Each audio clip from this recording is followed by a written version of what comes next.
SolveYourTech.com, your source for how-to guides and tutorials. Welcome to our video about how to change the name of a group text on iPhone. If this guide helps you out, then please consider subscribing and liking this video. If you have a group message on your iPhone that already has a name, and that name is either not good or it's no longer correct, then you may want to change it. You can do this by opening the Messages app, selecting the group message, and then you can tap on the name of the message at the top of the screen. You can then choose the Change Name and Photo option.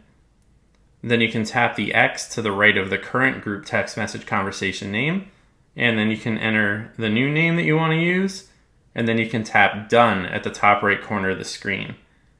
You can then tap Done again, which will take you back to the group message conversation where you can see that the name has been updated. Make sure to like this video and subscribe to our channel to see more tech guides like this one. For additional information on this topic and to read the entire article, click the link in the description to visit solveyourtech.com.